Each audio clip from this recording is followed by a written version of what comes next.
Miércoles de ceniza. Iniciamos la Cuaresma.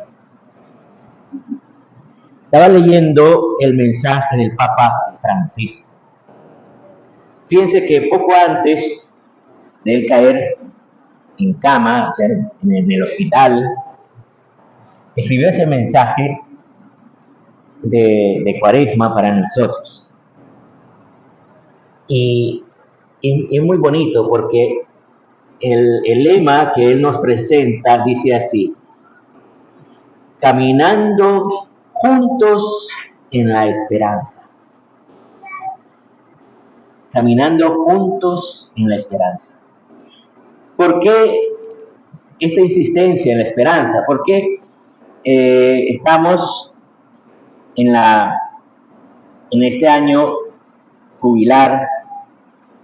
jubileo de la esperanza, lo ha querido llamar él?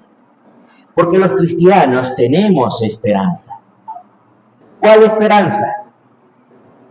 La esperanza del cielo, de la vida eterna. Porque sabemos que todo esto es pasajero, todo esto es efímero, todo se acaba. Por eso precisamente es este rito de la ceniza. La ceniza, recuerdan ustedes la frase más antigua siempre decía: recuerda que eres polvo y en polvo te convertirás. O sea, nos recuerda que estamos de paso aquí en este mundo. O sea, que nuestra esperanza no es en este mundo. Hay muchas personas que padecen de ansiedad, de depresión. ¿Por qué vienen estas enfermedades? Porque nos olvidamos de esto. Porque quisiéramos resolver nuestra vida en este mundo y resulta que nuestra esperanza no es para este mundo, nuestra esperanza es para el cielo. Cierto que el Señor empieza a actuar desde ahora, no es para cuando nos muramos, desde ahora empieza a actuar, pero la esperanza plena es después. Entonces, lo primero que dice es caminemos, o sea, que el tiempo de la Cuaresma es para caminar. Fíjense que nos recuerda ese tiempo de la Cuaresma y con lo que empieza el primer domingo, que la Cuaresma es como un desierto en que se nos invita a hacer penitencia, a hacer actos de mortificación, ¿verdad? Todas estas cosas. Porque fíjense que es en el desierto donde Dios enamora a su pueblo, donde Dios ha actuado salvando a su pueblo de la esclavitud. En cambio, en el paraíso, cuando todo era muy bonito, maravilloso, Adán y Eva cayeron en pecado, y un pecado que afectó a toda la humanidad. Porque de ahí nos viene a nosotros el pecado original. Ese pecado nos ha afectado a todos. Cierto que ellos no podían ser conscientes de la gravedad del pecado, pero sí, eso es lo que nos ha pasado, nos ha afectado a todos. Y en el paraíso, o sea, no tenemos que preguntar, ¿y dónde sería el paraíso? ¿En qué parte del planeta sería el paraíso? Pues todo el planeta es el paraíso. Todo el planeta, porque todo era hermoso en ese tiempo. Pues, lo primero es caminar, significa salir, ponernos en camino. O sea, que no estamos nosotros para decir, bueno, hoy no voy a misa porque no tengo ganas, porque estoy ocupado, porque tengo muchas tareas de la universidad, porque voy a visitar a no sé quién. No, es que cada domingo necesitamos salir al encuentro de la misa, al encuentro del Señor, cada domingo. Eso no es opcional, es un mandamiento. Primero, de Dios, que dice, santificarás las fiestas. Y segundo, de la iglesia, que dice, asistir a misa completa cada domingo. O sea, ¿qué significa completa? De que el sacerdote empiece diciendo en nombre del Padre, y del Hijo, y del Espíritu Santo. Desde allí es el precepto. Si ya no llegaste a ese momento, ya no cumpliste el precepto, hay que confesarse. Bien, entonces lo primero que dice el Papa es caminemos. Lo segundo, juntos. Fíjense que la sociedad de hoy nos lleva a la soledad. Porque ahora muchos tenemos el celular y lo primero al llegar a casa es consultar el celular. Ni siquiera saluda, dice buenas noches, buenas tardes, no, pues voy a ver qué pasa. ¿Quién me mandó algún mensaje o no sé qué? Vivimos en soledad, ya ni siquiera miramos al otro que está al lado. Y eso por un lado. Y por otro lado, la promiscuidad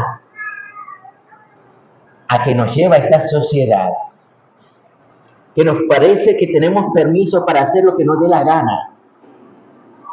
Y resulta que al vivir en promiscuidad, o sea que el tener relación con el primero que se te aparece por ahí, que te dice cualquier cosita agradable,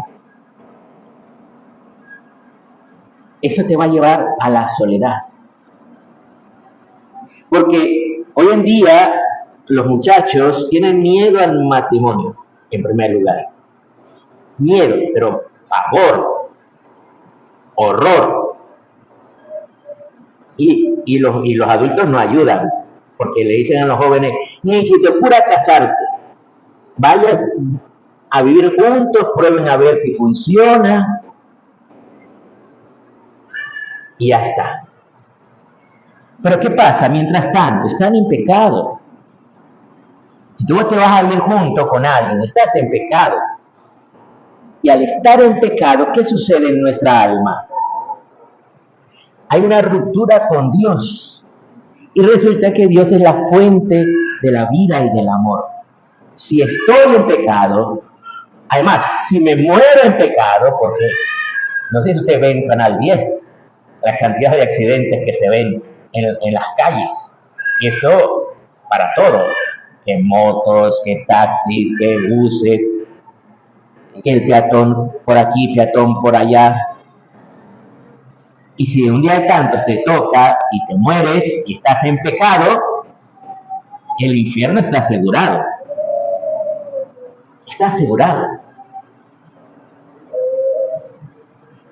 Por eso, la Cuaresma nos invita a caminar juntos. O sea, a buscar comunidades dentro de la Iglesia Católica. ¿Saben ustedes qué fue lo primero que hizo la Revolución Francesa para destruir la Iglesia? Uno, disolvió todas las congregaciones religiosas y las expulsó de Francia. Dos, disolvió todos los gremios. ¿Saben qué eran los gremios, verdad? Había gremios de zapateros, gremios de carpinteros, gremios de constructores, de albañiles. Y entonces la Revolución Francesa, para que no lograran estos gremios organizarse en contra de la revolución, los disolvieron. Aparte que todos los que estaban en gremio eran católicos. Entonces no les convenía que estuvieran organizados. O sea que el maligno lo que busca es mantenernos separados. Y la iglesia, o sea, el Espíritu Santo ha venido suscitando dentro de la iglesia la comunidad cristiana desde los inicios. Al principio eran comunidades que se reunían en casas. Después eran las comunidades de los monjes que fundaron monasterios. Después los religiosos, los frailes. Después, ya recientemente, por ejemplo, en el siglo XX, el Espíritu Santo, en la segunda mitad del siglo XX, fue suscitando los grupos laicales, movimientos laicales, donde los católicos se reunían, y por mucho tiempo las comunidades de la renovación carismática y otro tipo de comunidades fueron muy fuertes dentro de las iglesias. Yo me acuerdo porque yo estuve en la renovación carismática desde muy joven, y también estuve en el camino neocatecumenal, estaba en los dos al principio. Y es algo que me fortaleció en la fe. Cuando estás en comunidad, tu fe se fortalece. Cuando estás solo, cuando quieres vivir tu fe en tu soledad, no es tan fácil. Es muy difícil. Por ejemplo, que quieras rezar el rosario tú solo. Te duermes. Te da sueño. Qué aburrido rezar el rosario. Cuesta rezar el rosario uno solo. Por eso necesitamos formar parte de una comunidad cristiana. Caminar juntos, dice, en esperanza. Y precisamente, como decía antes, la Cuaresma nos llama a la esperanza. Porque ¿qué celebramos en Pascua? La Cuaresma es una preparación para la Pascua. ¿Y qué celebramos en Pascua? Que Cristo ha resucitado y que Él nos quiere llevar al cielo, a la vida eterna. Y para eso nos envía el Espíritu Santo en Pentecostés. Pero necesitamos prepararnos. ¿Cómo? En primer lugar, vaciándonos de todo aquello que nos aparta de Dios. O sea, una buena confesión. Fíjense ustedes que la iglesia propiamente no indica cuántas veces tienes que confesarte, pero sí te exhorta que si estás en un pecado grave, es necesario confesarse lo más pronto posible. Es como cuando, imagínate en la calle, viene un asaltante, te entierra un puñal, no te puedes quedar con ese puñal ahí metido, tienes que ir al hospital a que te curen. Así es el pecado grave. El pecado grave es como ese puñal enterrado en tu alma que te está matando. Pero a veces ni cuenta nos damos. Y a lo mejor no es un pecado. Son como 20 pecados que hemos sumado en años sin confesarnos. Por eso, el tiempo de Cuaresma es un tiempo oportuno para acercarse al sacramento de la penitencia, en primer lugar. Segundo, utilizar estas armas que nos propone Jesucristo. Fíjense que lo que propone Jesucristo era algo que ya los judíos ya lo tenían, ya lo hacían. Solo que lo que Jesús dice es que esto es para que tú lo hagas para unirte a Dios. No es para mostrarte a los demás, sino para unirte a Dios. Empezando, por ejemplo, con la limosna. Y a veces, cuando escuchamos la palabra limosna, pensamos, bueno, voy a buscar la monedita más chiquita, ya de 5 centavos, 10 centavos, dará vergüenza, pero de un peso, bueno, un peso sí, le voy a dar a este que me está pidiendo para que no me moleste más, le voy a dar un peso.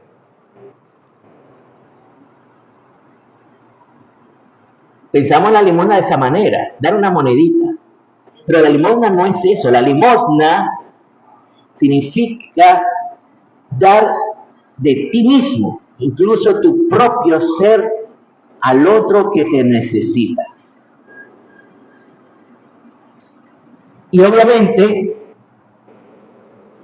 si se puede dar una buena cantidad de dinero a una persona necesitada, pues mucho mejor, porque en realidad lo que se quiere no es, sí es bien ayudar al otro, pero no es tanto eso, sino ayudarnos a romper con los ídolos que nos esclavizan, que es el dinero, que son las cosas materiales. Porque esto es lo único que la sociedad tiene para ofrecernos, dinero y cosas materiales. Pero al final todo eso se acaba. Porque cuando te mueras, ¿qué te vas a llevar? Si te ponen algo de valor ahí en el sepulcro, y es un cementerio público, cualquier día se mete alguien y te roban las cosas de valor al cadáver. Y el alma tampoco, mucho menos que se va a llevar algo material, no debe. Pero tú sabes que sí puedes llevar al cielo. Los que tengan hijos podrán llevar a sus hijos al cielo. Atención, si le enseñaron a ir al cielo.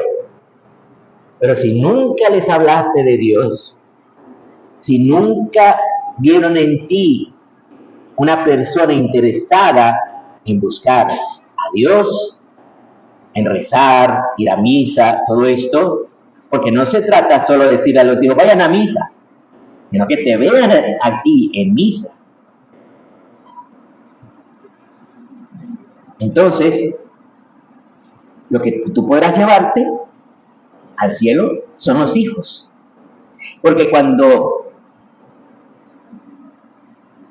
estemos ante el Señor, una de las cosas que nos va a juzgar es ¿dónde están tus hijos? Porque tus hijos no están en camino al cielo. ¿Qué pasa? ¿Por qué solo le enseñaste a estudiar y a ganarse el dinero y las cosas materiales, pero no te preocupaste de mostrarle el camino al cielo, de rezar con él, de mostrarle para qué vamos a la iglesia?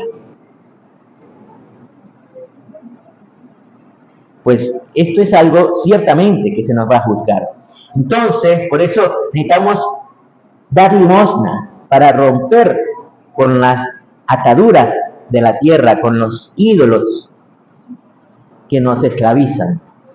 Lo segundo, ¿verdad?, que dice aquí es la oración. Pero en la oración muchas veces nos equivocamos. Porque hay personas que dicen, yo sé que cuando yo rezo y le pido a Dios, Él me da todo lo que yo le pido. Y entonces dicen, por eso yo sé que tengo mucha fe. Atención, ¿qué es lo que le pides?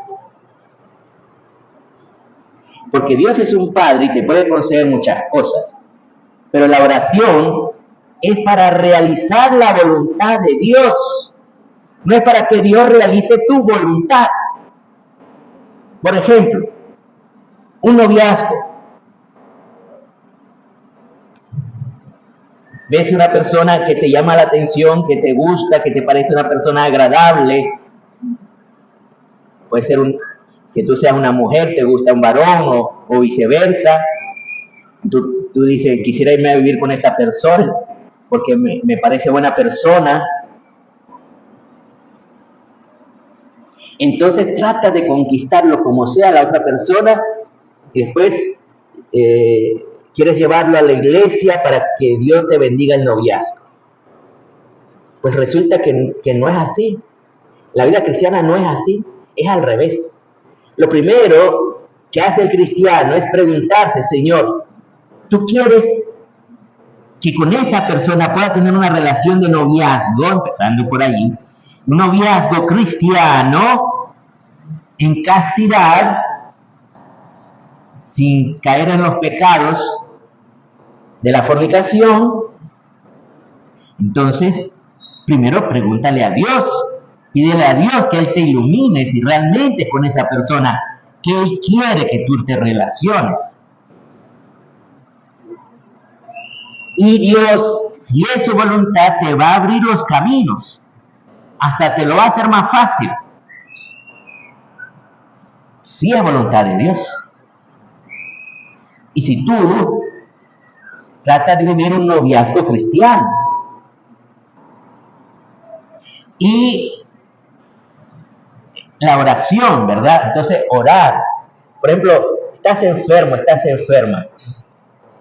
¿Para qué la oración? ¿Para pedirle a Dios que te cure? Sí, puede ser, le puedes pedir a Dios que te cure. Pero sobre todo la oración es para poder dar un testimonio de fe en medio de la enfermedad. Y puedes dar testimonio a tu familia que estás en paz, que la enfermedad no te agobia. Porque si la enfermedad te agobia, significa que te falta la fe. O sea, yo nunca digo que es que sean malas personas, pero nos falta la fe. La fe significa la plena confianza en Dios, de saber que Dios está contigo en todo momento y en toda circunstancia. Por eso el salmista dice, bendeciré al Señor en todo tiempo. Y el ayuno. Ciertamente que hay un ayuno, espero que hoy lo hemos podido hacer. Si no, pues todavía no se ha acabado el día, todavía se puede hacer algo. El ayuno que nos pide la iglesia el miércoles de ceniza y el viernes santo es ayunar de una comida, la comida principal que nosotros tengamos. Se ayuna de la comida principal y las otras dos comidas son livianas. No es decir, bueno, como ya ayuné el almuerzo, pues me voy a quitar en la cena, ¿verdad? No, la cena también es liviana. Para hacer bien el ayuno. ¿Y el ayuno para qué es? No es porque, es que estoy gordito, entonces quiero ayunar. El ayuno nunca fue para eso. Eso puede ser la dieta. Una dieta puede ser que tienes que bajar de peso, pero el ayuno no es para eso. El ayuno es para que, sintiendo esa agonía interna de que sientes que te falta como la fuerza, te falta como algo para poder ir adelante, entonces darte cuenta que la fuerza te viene de Dios y no de las cosas materiales. Es para hacer esa experiencia que la fuerza te viene de Dios y no de las cosas materiales. Por eso se hace el ayuno, ¿verdad? Ciertamente que si puedes aprovechar y ayunaste de una comida que te dieron, pero vas a ayunar, se lo puedes dar a un pobre, ciertamente. Pero lo importante es tener esta experiencia, saber que es Dios quien te da la vida. Y tener esa experiencia de saber que es Dios que viene a salvarte, que viene a ayudarte. Bien, hermanos, yo les invito a que entremos en este tiempo de la Cuaresma, que lo aprovechemos, que no lo dejemos pasar. Ahora vamos a hacer este rito de la ceniza. Ese rito no es obligatorio. Este rito es para aquellos que realmente deseen iniciar esa Cuaresma. Como dice el Papa Francisco, caminemos juntos en la esperanza, con deseo de conversión, con el deseo de la conversión, con el deseo de abandonar los pecados, de venir a misa cada día, cada domingo, de que el Señor nos venga salvando y actúe en nuestra vida, que Él nos muestre cuál es su voluntad para hacerla cada día. Entonces, los que estén dispuestos a entrar en ese camino de conversión durante esta cuaresma, de cara a la Pascua, entonces yo les invito a que se acerquen a recibir la ceniza. Pero si tú no quieres convertirte a Dios, si tú dices, no, a mí no me interesa nada de esas cosas, yo quiero seguir en mis pecados, no quiero saber nada de conversión. Bueno, tranquilo, no es obligatoria la ceniza. La ceniza es para aquellos que desean convertirse. Y para los bebecitos no hace falta la ceniza. El bebecito no necesita conversión en este momento, todavía no. Ya cuando crezca, sí. Entonces, a los bebecitos no es necesario ponerle. Porque a veces me querían obligar a ponerle a los niños chiquitos la ceniza y se ponían a llorar. Yo no quiero poner a llorar a los niños, ¿verdad? Lo importante es para nosotros, para los adultos, para los niños que ya sean conscientes, que desean su conversión también, entonces se pueden acercar a recibir la ceniza.